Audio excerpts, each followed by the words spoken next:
Right principles. It is wise to know what comes first and what to do first. To begin anything in the middle or at the end is to make a muddle of it. The athlete who began by breaking the tape would not receive the prize.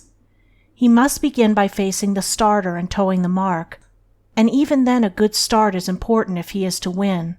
The pupil does not begin with algebra and literature, but with counting and ABC. So in life, the businessmen who begin at the bottom achieve the more enduring success, and the religious men who reach the highest heights of spiritual knowledge and wisdom are they who have stooped to serve a patient apprenticeship to the humbler tasks, and have not scorned the common experiences of humanity or overlooked the lessons to be learned from them. The first things in a sound life, and therefore in a truly happy and successful life, are right principles. Without right principles to begin with, there will be wrong practices to follow with, and a bungled and wretched life to end with. All the infinite variety of calculations which tabulate the commerce and science of the world come out of 10 figures. All the hundreds of thousands of books which constitute the literature of the world and perpetuate its thought and genius are built up from the 26 letters. The greatest astronomer cannot ignore the 10 simple figures. The profoundest man of genius cannot dispense with the 26 simple characters. The fundamentals of all things are few and simple, yet without them there is no knowledge and no achievement.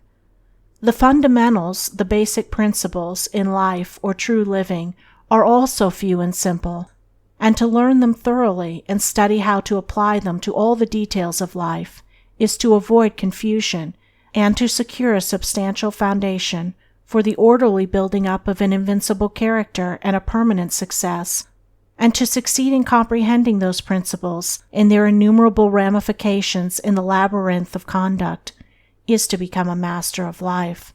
The first principles in life are principles of conduct.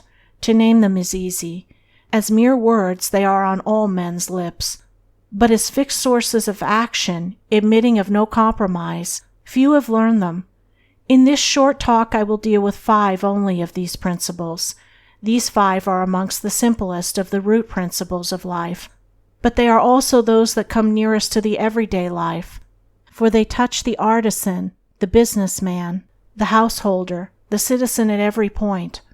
No one of them can be dispensed with but at severe cost, and he who perfects himself in their application will rise superior to many of the troubles and failures of life, and will come into these springs and currents of thought which flow harmoniously toward the regions of enduring success. The first of these principles is duty. A much hackneyed word, I know, but it contains a rare jewel for him who will seek it by assiduous application. The principle of duty means strict adherence to one's own business, and just as strict non-interference in the business of others. The man who is continually instructing others, gratis, how to manage their affairs, is the one who most mismanages his own. Duty also means undivided attention to the matter in hand, intelligent concentration of the mind on the work to be done. It includes all that is meant by thoroughness, exactness, and efficiency. The details of duties differ with individuals, and each man should know his own duty better than he knows his neighbor's, and better than his neighbor knows his. But although the working details differ, the principle is always the same. Who has mastered the demands of duty? Honesty is the next principle. It means not cheating or overcharging another. It involves the absence of all trickery, lying, and deception by word, look, or gesture. It includes sincerity, the saying what you mean, and the meaning what you say. It scorns cringing policy and shining compliment. It builds up good reputations, and good reputations build up good businesses, and bright joy accompanies well-earned success. Who has scaled the heights of honesty? Economy is the third principle. The conservation of one's financial resources is merely the vestibule leading towards the more spacious chambers of true economy. It means, as well, the husbanding of one's physical vitality and mental resources.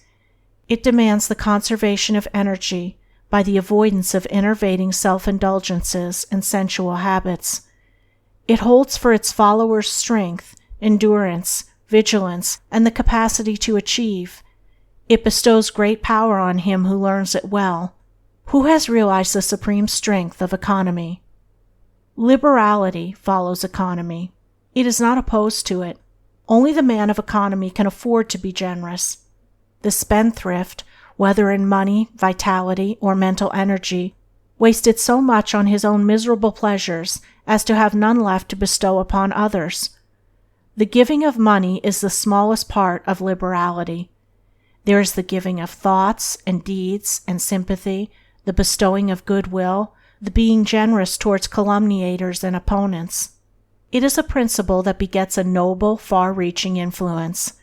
It brings loving friends and staunch comrades, and is the foe of loneliness and despair. Who has measured the breadth of liberality? Self-control is the last of these 5 principles, yet the most important. Its neglect is the cause of vast misery, innumerable failures, and tens of thousands of financial, physical, and mental wrecks. Show me the businessman who loses his temper with a customer over some trivial matter, and I will show you a man who, by that condition of mind, is doomed to failure. If all men practiced even the initial stages of self-control, anger, with its consuming and destroying fire, would be unknown. The lessons of patience, purity, gentleness, kindness, and steadfastness, which are contained in the principle of self-control, are slowly learned by men, yet until they are truly learned, a man's character and success are uncertain and insecure. Where is the man who has perfected himself in self-control? Where he may be, he is a master indeed. The 5 principles are 5 practices, 5 avenues to achievement, and 5 sources of knowledge.